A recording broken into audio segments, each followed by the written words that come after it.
नमस्कार दोस्तों, अगर आप UP TGT, PGT, GSC, BPSC, TRE 4 या अन्य टीचिंग एग्जाम की तैयारी कर रहे हैं तो आज आज आज आज की क्लास आपके लिए बेहद महत्वपूर्ण है। आज हम लोग लेकर आए हैं आधारभूत संरचना के टॉप 30 प्रश्न, जो इंडियन इकोनॉमी डेवलपमेंट का एक पार्ट है। इसमें हम लोग क्या करेंगे, टॉप 30 मोस्ट एक्सपेक्टेड एमसीक्यू को बिल्कुल नए पैटर्न पर आधारित है, उसको कॉन्सेप्ट सहित समझेंगे और हल करेंगे। इस वीडियो के अंत तक जरूर देखिएगा इस वीडियो को और अंत में अपना स्कोर बताइएगा।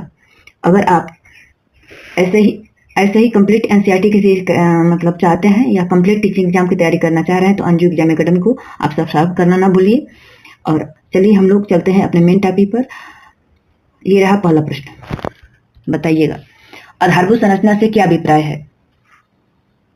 आधारभूत संरचना से क्या अभिप्राय है, बता दूं कि हम लोग इस समय एनसीईआरटी कवर कर रहे हैं। इससे पहले 9th और 10th का एनसीईआरटी कवर किया जा चुका है और 11th का कवर कराया जा रहा है। 11th में इकोनॉमिक्स में 2 बुक हैं, एक स्टैटिक्स का है, एक इंडियन इकोनॉमिक डेवलपमेंट का है। तो इंडियन इकोनॉमिक डेवलपमेंट का कवर कराया जा रहा है, जिसमें चैप्टर आज 8 कवर कर रहे हैं और केवल 2 चैप्टर बाकी हैं। इसके बाद 12th का कवर कराया जाएगा। बताइए प्रश्न नंबर 1, आधारभूत संरचना से क्या अभिप्राय है।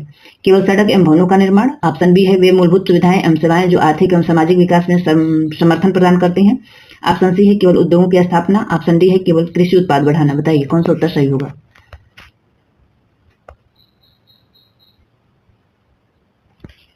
तो कौन सा होगा, बी। बता दूं, आप कॉपी और पेन लेकर बैठिए और सीरीज नंबर डाल लीजिए 30 तक और वहां पे जो प्रश्न सही हो रहा है उसको सही करिए, जो गलत हो रहा है उसको गलत करिए और जो प्रश्न गलत हो रहा है उसका अच्छा से नोट्स बना लीजिए ताकि आने वाली परीक्षाओं के लिए बेहतर तैयारी किया जा सके। और जो प्रश्न सही हुआ है वो कमेंट करके जरूर बताइएगा हमें, ताकि हमें सहायता मिले कि आप लोगों का कितना प्रश्न सही हो रहा है और कितना गलत हो रहा है, उसी के आधार पर तैयारी करवाई जाएगी। तो कौन सा होगा, ऑप्शन बी सही होगा। यानी आधारभूत संरचना से अभिप्राय है कि वे मूलभूत सुविधाएं एवं सेवाएं जो आर्थिक एवं सामाजिक विकास में समर्थन प्रदान करते हैं। यानी किसी भी अर्थव्यवस्था की रीढ़ होती है आधारभूत संरचनाएं। और आधारभूत संरचनाएं में क्या क्या शामिल होती हैं, इसमें होता है परिवहन, ऊर्जा, संचार, स्वास्थ्य, शिक्षा, पेय जल और स्वच्छता जैसी मूलभूत सुविधाएं शामिल होती हैं जो आर्थिक और सामाजिक विकास को गति प्रदान करती हैं। प्रश्न नंबर 2, निम्नलिखित में से कौन सा आर्थिक आधारभूत संरचना का उदाहरण है। ऑप्शन ए है विद्यालय, ऑप्शन बी है अस्पताल, ऑप्शन डी है सी है सड़क एवं विद्युत, ऑप्शन डी है प्राथमिक स्वास्थ्य केंद्र। प्रश्न नंबर 2 का उत्तर बताइए।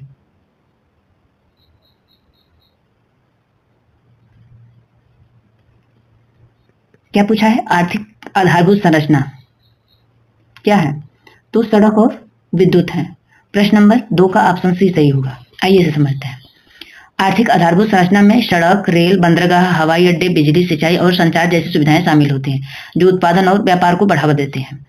आर्थिक आधारभूत संरचना समझ में आ गया होगा कि क्या है, मतलब आर्थिक आधारभूत संरचना जो उत्पादन और व्यापार को बढ़ावा देती हैं, जैसे सड़क, रेल, बंदरगाह, हवाई अड्डे, बिजली, सिंचाई और संचार जैसी सुविधाएं शामिल होती हैं। प्रश्न नंबर 3 है, निम्नलिखित में से कौन सा सामाजिक आधारभूत संरचना का उदाहरण है। वहां पे आर्थिक पूछा था, यहाँ पे सामाजिक पूछा है। सामाजिक आधारभूत संरचना का उदाहरण कौन है। ऑप्शन देखिए, राष्ट्रीय राजमार्ग, विद्युत उत्पादन केंद्र, ऑप्शन सी है विद्यालय और अस्पताल, ऑप्शन डी है रेलवे स्टेशन। प्रश्न नंबर 3,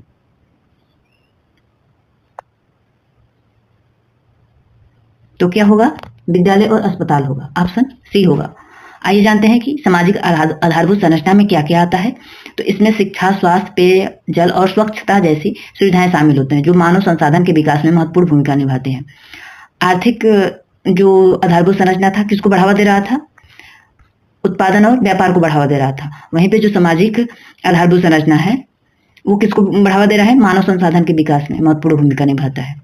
चलिए प्रश्न नंबर 4 है, स्टेटमेंट वाले सवाल हैं कथन कारण से, कथनों पर विचार कीजिए। स्टेटमेंट 1 है, अच्छी आधारभूत संरचना आर्थिक विकास को गति देता है। स्टेटमेंट 2 है, आधारभूत संरचना उत्पादन लागत को कम करने में सहायक होती है। ऑप्शन ए है कथन 1 सही है, ऑप्शन बी है कथन 2 सही है, ऑप्शन सी है दोनों सही है और व्याख्या भी है, ऑप्शन डी है दोनों गलत है। बताइए प्रश्न को देखिए और बताइए क्या दोनों सही है, दोनों गलत है या एक गलत है या 2 गलत है। प्रश्न नंबर 4, तो देखिए अच्छी आधारभूत संरचना आर्थिक विकास को गति देती है, जी बिल्कुल देती है। आधारभूत संरचना उत्पादन लागत को कम करने में सहायक होती है, जी सहायक भी होती है। और अच्छी आधारभूत संरचना आर्थिक विकास को गति देती है, जी बिल्कुल, क्योंकि आधारभूत संरचना उत्पादन लागत को कम करती है, जी दोनों सही भी है और व्याख्या भी है। ऑप्शन सी सही होगा। अच्छी आधारभूत संरचना में क्या क्या आएगा? परिवहन, ऊर्जा संचार की सुविधाएं बेहतर होती हैं, जिसमें उत्पादन लागत घटती है और निवेश बढ़ता है, आर्थिक विकास तेजी से होता है। प्रश्न नंबर 5 है, भारत में ऊर्जा का सबसे महत्वपूर्ण पारंपरिक स्रोत कौन सा है? सौर ऊर्जा, पवन ऊर्जा, तापीय ऊर्जा, ज्वारीय ऊर्जा। प्रश्न नंबर 5 कौन सा होगा? तापीय ऊर्जा। ऑप्शन सी सही होगा। यानी भारत में लंबे समय से तापीय ऊर्जा यानी थर्मल पावर, विशेषकर कोयला पर आधारित बिजली उत्पादन का प्रमुख स्रोत रही है। तापीय मतलब तापीय ऊर्जा में कौन आएगा? विशेषकर कोयला पर आधारित बिजली। प्रश्न नंबर 6 है, भारत में विद्युत क्षेत्र के संदर्भ में निम्नलिखित में से कौन सा कथन सही है? बताइए। ऑप्शन ए है बिजली केवल घरेलू उपयोग के लिए आवश्यक है। ऑप्शन बी है बिजली का उपयोग केवल उद्योगों में होता है। ऑप्शन सी है बिजली कृषि उद्योग एवं सेवा क्षेत्र तीनों के विकास के लिए आवश्यक है। ऑप्शन डी है बिजली का आर्थिक विकास में कोई संबंध नहीं है। प्रश्न नंबर 6 बताइए कौन सा कथन सही है? तो कौन सा सही है? देखिए बिजली कृषि उद्योग और सेवा क्षेत्र तीनों के लिए आवश्यक है। ऑप्शन सी सही होगा। यानी बिजली आर्थिक विकास का आधार है। कृषि में सिंचाई, उद्योगों में उत्पादन और सेवा क्षेत्र में संचार, बैंकिंग, शिक्षा, स्वास्थ्य जैसी सेवाएं बिजली पर निर्भर करती हैं। प्रश्न नंबर 7 है, निम्नलिखित में से कौन सा गैर पारंपरिक स्रोत है? गैर पारंपरिक स्रोत। ऑप्शन ए है कोयला, ऑप्शन बी है पेट्रोलियम, ऑप्शन सी है प्राकृतिक गैस, ऑप्शन डी है सौर ऊर्जा। प्रश्न नंबर 7 का उत्तर कौन सा सही होगा? तो क्या होगा? सौर ऊर्जा। ऑप्शन डी सही होगा। यानी सौर ऊर्जा और पवन ऊर्जा, बायोगैस, ज्वारीय ऊर्जा गैर पारंपरिक और नवीकरणीय ऊर्जा के स्रोत हैं। प्रश्न बन चुका है नवीकरणीय ऊर्जा के स्रोत या गैर पारंपरिक ऊर्जा के स्रोत। ठीक, गैर पारंपरिक ऊर्जा एवं नवीकरणीय ऊर्जा के स्रोत कौन कौन है? सौर ऊर्जा है, पवन ऊर्जा है, बायोगैस है, ज्वारीय गैस है। ये पर्यावरण के अनुकूलन होने के कारण सतत विकास में महत्वपूर्ण भूमिका निभाते हैं। प्रश्न नंबर 8 कथनों से संबंधित प्रश्न है, बताइए। स्टेटमेंट 1 है स्वास्थ्य मानव पूंजी निर्माण का महत्वपूर्ण आधार है। स्टेटमेंट 2 है स्वस्थ व्यक्ति अधिक उत्पादक होता है। बताइए क्या एक सही है, क्या दो सही है या दोनों सही है? दोनों व्याख्या है। ऑप्शन डी क्या दिया है? दोनों गलत है। बताइए प्रश्न नंबर 8 का उत्तर कौन सा सही होगा?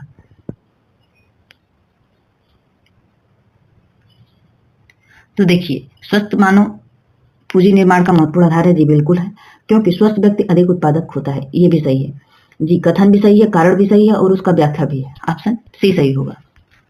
यानी जब स्वस्थ जनसंख्या अधिक कुशल और मतलब जो स्वस्थ जनसंख्या होती है, यदि किसी देश की जनसंख्या स्वस्थ है, स्वस्थ जनसंख्या अधिक कुशल और उत्पादक होती है। किसी भी देश की यदि जनसंख्या स्वस्थ है तो वो अधिक कुशल और उत्पादक होती है। इसलिए मानव स्वास्थ्य पर किया गया व्यय निवेश माना जाता है, जो पूंजी निर्माण में सहायक होता है। प्रश्न नंबर 9 है भारत में स्वास्थ्य सेवाओं का प्रमुख समस्या क्या है? भारत में स्वास्थ्य हेल्थ सर्विस की प्रमुख समस्या क्या है? ऑप्शन ए है डॉक्टरों की अधिक संख्या, ऑप्शन बी है ग्रामीण एवं शहरी क्षेत्रों में स्वास्थ्य सुविधाओं का असमान उपलब्धता, ऑप्शन सी है अस्पतालों की अत्यधिक संख्या, ऑप्शन डी है स्वास्थ्य एवं अत्यधिक सरकारी व्यय। प्रश्न नंबर 9 का उत्तर कौन सा सही होगा?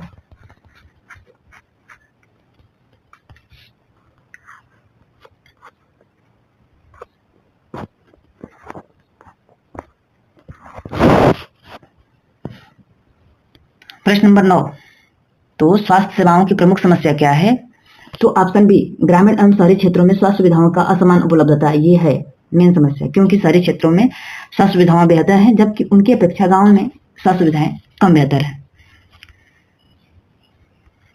प्रश्न नंबर 10 है निम्नलिखित में से कौन सा सामाजिक आधारभूत संरचना का प्रमुख उद्देश्य है? ऑप्शन ए है केवल निर्यात बढ़ाना, ऑप्शन बी है केवल कर संग्रह करना, ऑप्शन सी है मानव संसाधन की गुणवत्ता एवं जीवन स्तर में सुधार करना, ऑप्शन डी है केवल औद्योगिक उत्पादन करना। प्रश्न नंबर 10 का उत्तर कौन सा सही होगा? बताइए।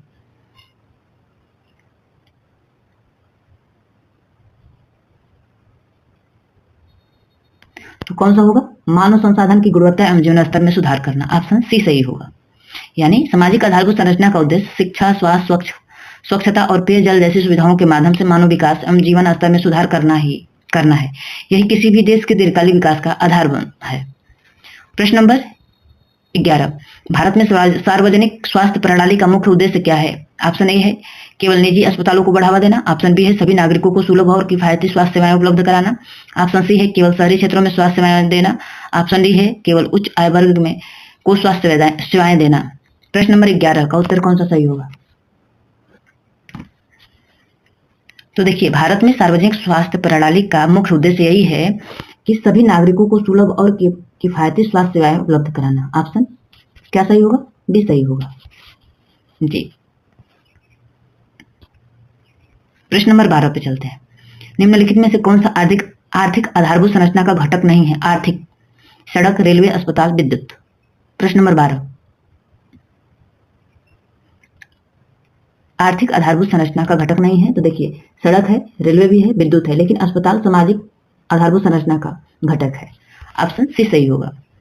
अस्पताल सामाजिक आधारभूत संरचना का भाग है, जबकि रेलवे, सड़क वही बात बताया गया है। ठीक है, प्रश्न नंबर 13 को देखिए ध्यान से, ऑप्शन दिखाती हूँ। शिक्षा मानव पूंजी निर्माण का आधार है, और स्टेटमेंट 2 कह रहा है कि शिक्षा कुशल श्रमिकों की उत्पादकता अधिक होती है। शिक्षित और कुशल श्रमिकों की उत्पादकता अधिक होती है। ऑप्शन देखिए, एक सही है, दो सही है, दोनों सही है, व्याख्या भी है, दोनों गलत है।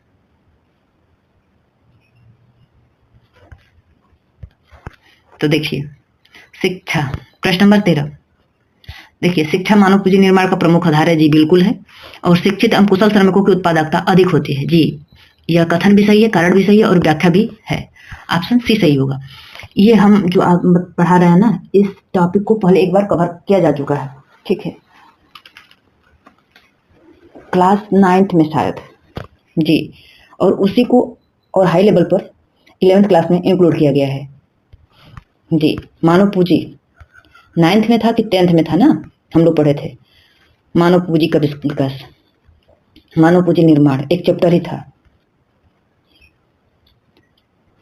कौन सा हुआ जी? ऑप्शन सी सही होगा। प्रश्न नंबर 14 है, ध्यान से देखिए। भारत में विद्युत उत्पादन का सबसे बड़ा स्रोत कौन सा है? जल विद्युत, ऑप्शन बी है तापीय विद्युत, ऑप्शन डी है सौर ऊर्जा, ऑप्शन डी है पवन ऊर्जा। कौन सा सही होगा? तो क्या होगा? तापीय ऊर्जा, यानी थर्मल पावर।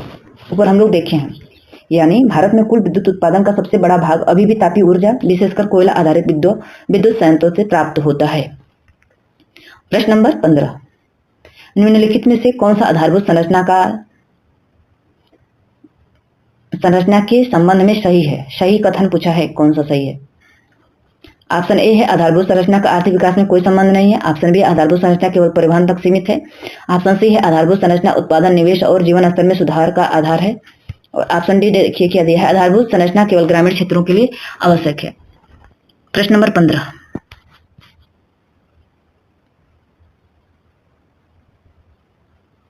प्रश्न नंबर 15 का उत्तर कौन सा सही होगा? तो आधारभूत संरचना उत्पादन, निवेश और जीवन स्तर में सुधार का आधार है। ऑप्शन सी सही होगा। यानी मजबूत आधारभूत संरचना से उद्योग, कृषि, व्यापार, शिक्षा, स्वास्थ्य एवं निवेश को बढ़ावा मिलता है। यदि किसी देश में दीर्घकालीन आर्थिक एवं सामाजिक विकास का आधार है, यानी यही है जो देश के दीर्घकालीन आर्थिक सामाजिक विकास का आधार है। प्रश्न नंबर 16 है, भारत में स्वास्थ्य एवं सार्वजनिक व्यय बढ़ने का मुख्य उद्देश्य क्या है? ऑप्शन ए है केवल निजी अस्पतालों को लाभ पहुंचाना, ऑप्शन बी है सभी नागरिकों को बेहतर एवं सस्ती सेवाएं उपलब्ध कराना, ऑप्शन सी है केवल विदेशी निवेश बढ़ाना, ऑप्शन डी है केवल चिकित्सा उपकरणों का निर्यात करना। प्रश्न नंबर 16 को बताइए।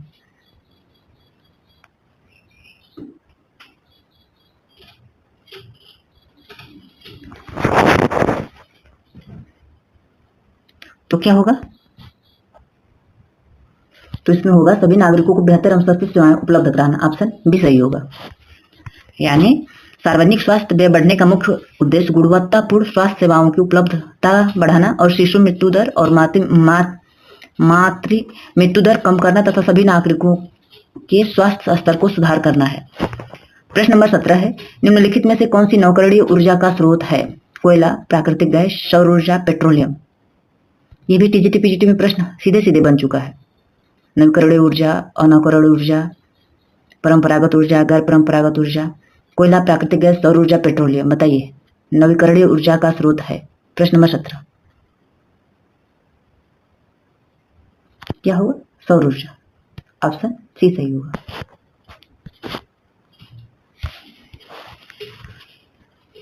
सौर ऊर्जा एक अक्षय ऊर्जा स्रोत है, जबकि कोयला, पेट्रोलियम, प्राकृतिक ये अनवकरणीय ऊर्जा स्रोत हैं। प्रश्न नंबर 18 है, निम्नलिखित कथनों पर विचार कीजिए। स्टेटमेंट 1 है, स्टेटमेंट 2 है। बताइए, स्टेटमेंट 1 है आधारभूत संरचना में विशेष आधारभूत संरचना में निवेश से निजी निवेश को भी प्रोत्साहन मिलता है।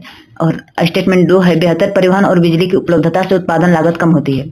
यहाँ पे ऑप्शन है, देखिए कौन सा सही होगा, प्रश्न नंबर 18 का।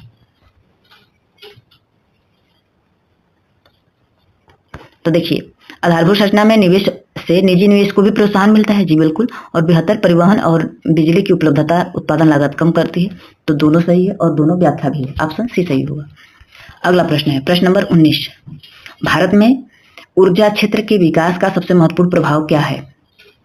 What is the most important impact of the development of the energy sector in India? केवल कृषि उत्पादन में वृद्धि, केवल परिवहन का विकास, सभी आर्थिक क्षेत्रों की उत्पादन और विकास में वृद्धि, ऑप्शन डी है केवल घरेलू बिजली की खपत बढ़ाना। कौन सा सही होगा? 19 तो होगा सभी आर्थिक क्षेत्रों की उत्पादकता और विकास में वृद्धि करना, यानी ऊर्जा क्षेत्र, कृषि, उद्योग, सेवा क्षेत्र तीनों का विकास का आधार है। पर्याप्त ऊर्जा उपलब्ध होने से उत्पादन, रोजगार और राष्ट्रीय आय में वृद्धि होती है। प्रश्न नंबर 20 है, निम्नलिखित में से कौन सा सामाजिक आधारभूत संरचना का प्रमुख घटक है? सामाजिक आधारभूत संरचना, मनरेगा, रेलवे, स्वास्थ्य एवं शिक्षा, राजमार्ग। प्रश्न नंबर 20 का ऑप्शन कौन सा सही होगा, बताइए।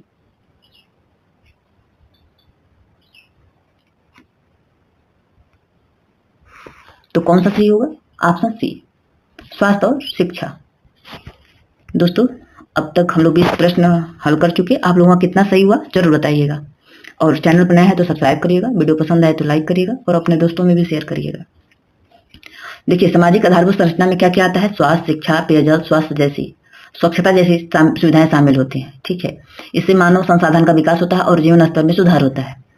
प्रश्न नंबर 21 है, निम्नलिखित में से कौन सा संचार अवसंरचना का उदाहरण है? संचार अवसंरचना यानी कम्युनिकेशन इंफ्रास्ट्रक्चर का कौन सा उदाहरण है? मोबाइल नेटवर्क एवं इंटरनेट, ऑप्शन बी है प्राथमिक विद्यालय, ऑप्शन सी सामुदायिक स्वास्थ्य केंद्र या सिंचाई नहर। बताइए प्रश्न नंबर 21।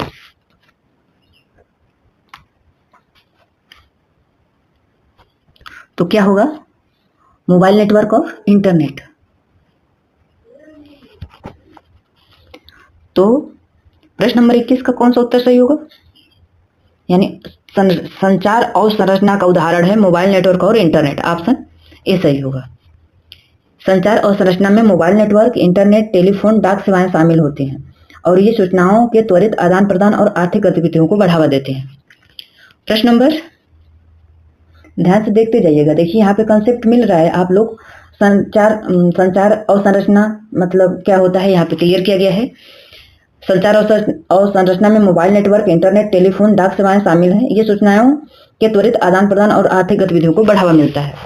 एनसीईआरटी पढ़ने से ये सब फायदा होता है कि आप लोगों का बेसिक बहुत स्ट्रांग हो जाएगा और जो क्वेश्चंस पकड़ने की शक्ति है वो बढ़ जाएगी, क्वेश्चंस कह क्या रहा है, ठीक है।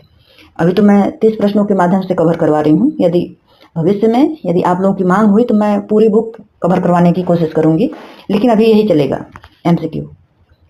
अब इसके बाद हमें टीजीटी, पीजीटी और मतलब टीचिंग एग्जाम को टारगेट करके प्रैक्टिस चलाना है। ये भी उसी को है लेकिन अब उसके ओरिएंटेड रहेगा, मतलब टॉपिक वाइज रहेगा, ठीक है। प्रश्न नंबर 22 है, भारत में ग्रामीण अवसंरचना के विकास का प्रमुख उद्देश्य क्या है? केवल शहरों का विस्तार, ऑप्शन बी है ग्रामीण क्षेत्रों में जीवन स्तर और आर्थिक गतिविधियों में सुधार, ऑप्शन सी है केवल औद्योगिक उत्पादन बढ़ाना, ऑप्शन डी है केवल निर्यात बढ़ाना। ग्रामीण अवसंरचना का विकास का प्रमुख उद्देश्य क्या है? ऑप्शन देखिए यहाँ पे,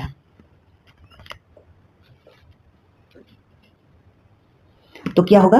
ग्रामीण क्षेत्रों में जीवन स्तर एवं ग्रामीण गतिविधियों में सुधार करना, ऑप्शन बी सही है। आप लोग निफिक्र होकर पढ़िए। पेपर का मतलब जो ही पेपर फॉर्म डाला जाएगा टीजीटी, पीजीटी या किसी भी एग्जाम का, वैसे मेन फोकस है टीजीटी, पीजीटी, ये सब तुरंत हम लोग लग जाएंगे जी जहां से। अभी भी लगे हैं लेकिन और बेहतर ढंग से हम लोग लग जाएंगे। ऑप्शन बी सही होगा। देखिए ग्रामीण अवसंरचना के विकास में सड़क, बिजली, सिंचाई, स्वास्थ्य और शिक्षा जैसी सुविधाएं बेहतर होती हैं। इसमें ग्रामीण अर्थव्यवस्था मजबूत होती है। प्रश्न नंबर 23 है, निम्नलिखित कथनों पर विचार कीजिए। स्टेटमेंट 1 और स्टेटमेंट 2 से संबंधित प्रश्न है, कथन और कार्य से संबंधित प्रश्न है। कथन 1 है, पर्याप्त बिजली आपूर्ति औद्योगिक विकास के लिए आवश्यक है। स्टेटमेंट 2 है, बिजली की कमी से उत्पादन लागत और उत्पादन क्षमता प्रभावित होती है। बताइए। प्रश्न नंबर 23 और ऑप्शन यहाँ पे है, केवल एक सही है, दो सही है, दोनों सही है, व्याख्या है, दोनों गलत है। मैंने इस पे फोकस करिए। प्रश्न नंबर 23 क्या कह रहा है? और आप लोग पीछे से जो भी एनसीईआरटी नहीं पढ़े या पढ़े भी हैं, तो आप लोग टाइम मिल रहा है तो उसको 1 से 2 बार रिवीजन कर लीजिए। ठीक, यदि इन प्रश्नों को आप लोग रिवीजन कर ले रहे हैं तो एनसीईआरटी का अधिकांश कंसेप्ट आप लोगों का क्लियर हो जाएगा। ठीक, और जब कंसेप्ट क्लियर रहेगा तो आप लोगों की जो क्वेश्चन है कैसे हूँ घुमाएगा, यदि प्रश्न यदि पढ़ने की क्षमता, उसको पकड़ने की क्षमता यदि आप लोगों में विकसित हो गई ना, तो आप लोगों को प्रश्न हल करने या प्रश्न को समझने, उसको हल करने में कोई दिक्कत नहीं होगी। सबसे बड़ी चीज होती है कि जानकारी होते हुए भी यदि बेसिक लेवल क्लियर नहीं है तो आप लोग कोई भी नहीं पकड़ पाएगा कि आगे क्या है, प्रश्न आते हुए भी नहीं हो पाता है। ठीक है, तो आप लोग ध्यान से इन सभी सीरीज को पढ़िएगा। देखिए क्या बोल रहा है, प्रश्न नंबर 23 यही बोल रहा है ना कि पर्याप्त बिजली आपूर्ति औद्योगिक विकास के लिए आवश्यक है। जी बिल्कुल आवश्यक है। और स्टेटमेंट 2 बोल रहा है कि बिजली की कमी से उत्पादन लागत और क्षमता प्रभावित होती है। जी दोनों सही है और व्याख्या भी है। ऑप्शन सी सही होगा। उद्योग को सुचारू संचालन के लिए निरंतर बिजली की आवश्यकता है। बिजली की कमी से उत्पादन घटता है, लागत बढ़ती है और आर्थिक विकास प्रभावित होता है। प्रश्न नंबर 24 है, निम्नलिखित में से कौन सा मानव विकास को सर्वाधिक प्रभावित करता है? ऑप्शन ए है स्वास्थ्य शिक्षा, ऑप्शन बी है केवल रेलवे, ऑप्शन सी है केवल बंदरगाह, ऑप्शन डी है केवल राजमार्ग। यानी मानव विकास को सर्वाधिक प्रभावित कौन करेगा बताइए। तो मेरे हिसाब से तो स्वास्थ्य और शिक्षा सबसे अधिक प्रभावित करेगा। प्रश्न नंबर 25 है, निम्नलिखित में से कौन सा आधारभूत संरचना के संबंध में सही है? आधारभूत संरचना, ऑप्शन ए है आधारभूत संरचना केवल आर्थिक विकास के लिए आवश्यक है, ऑप्शन बी है आधारभूत संरचना केवल सामाजिक विकास के लिए आवश्यक है, ऑप्शन सी है आधारभूत संरचना आर्थिक और सामाजिक दोनों प्रकार के विकास के लिए आवश्यक है, ऑप्शन डी है आधारभूत संरचना मानव विकास में कोई संबंध नहीं है। बताइए। प्रश्न नंबर 25,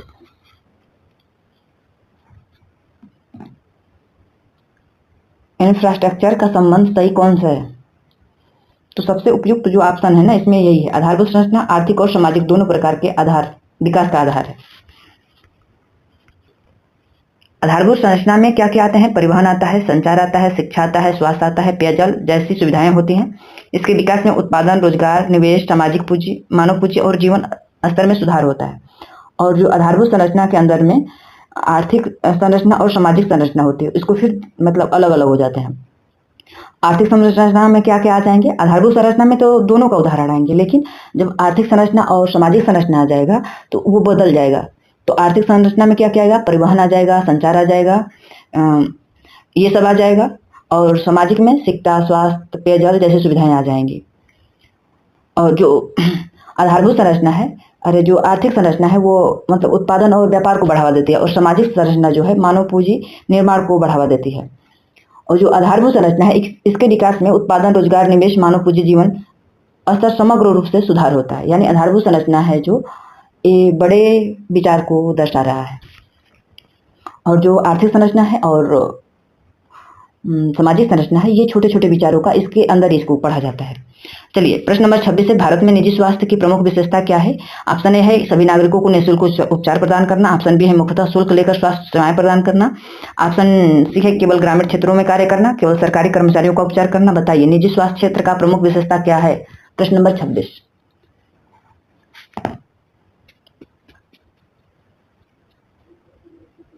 तो निजी स्वास्थ्य केंद्र की प्रमुख विशेषता यही होती है कि यह मुख्यतः शुल्क लेकर स्वास्थ्य सेवाएं प्रदान करते हैं।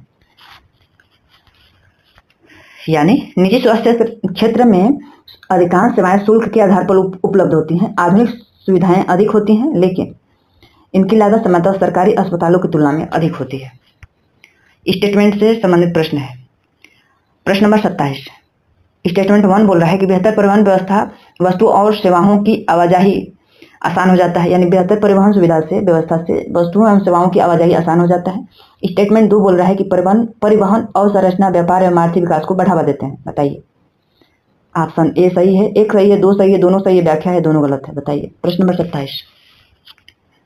तो देखिए बेहतर परिवहन परिवहन व्यवस्था से वस्तुओं एवं सेवाओं का आवाजाही आसान हो जाता है। जी बिल्कुल हो जाता है। यदि बेहतर परिवहन यातायात सुविधाएं रहेंगी तो वस्तुओं एवं सेवाओं की आवाजाही आसान बिल्कुल हो जाएगा।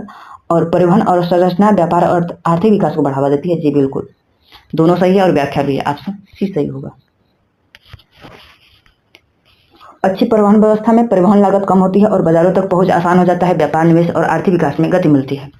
दोस्तों, आप लोगों को बता दूं, यदि हमारे पढ़ाने में कुछ कमी लग रही है आप लोगों को, तो सुझाव दीजिएगा ताकि मैं उस कमी को दूर करूं और अच्छे से अच्छे आप लोगों को कंटेंट प्रोवाइड करूं और अच्छे से अच्छे बताने की कोशिश करूंगा। प्लीज़ आप लोग जरूर कमेंट बताइएगा।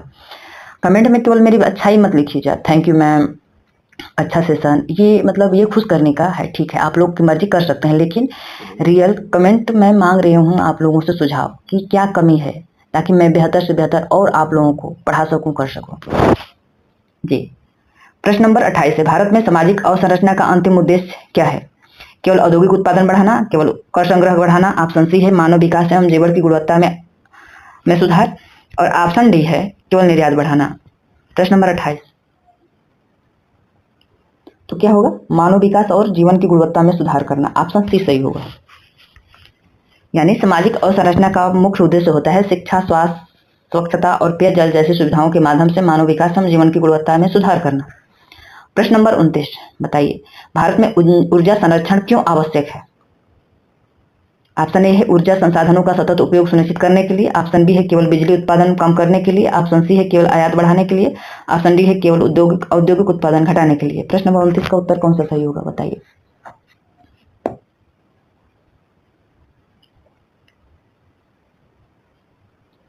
तो देखिए, भारत में ऊर्जा संरक्षण क्यों आवश्यक है?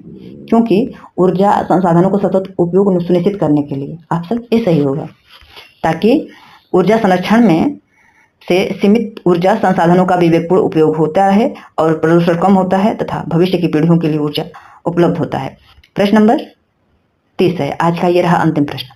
निम्नलिखित में से कौन सा कथन आधारभूत संरचना के संबंध में सही है? ऑप्शन ए है आधारभूत संरचना केवल आर्थिक गतिविधि तक सीमित है, ऑप्शन बी है आधारभूत संरचना केवल सड़क एवं बिजली तक शामिल है, ऑप्शन सी है आधारभूत संरचना आर्थिक विकास, सामाजिक कल्याण और मानव विकास तीनों का आधार है, ऑप्शन डी है आधारभूत संरचना राष्ट्रीय विकास से कोई संबंध नहीं है। बताइए। प्रश्न नंबर 23। और दोस्तों बता दूं, यदि आप चैनल पर नए हैं तो सब्सक्राइब करिएगा, वीडियो पसंद आए तो लाइक करिएगा और अपने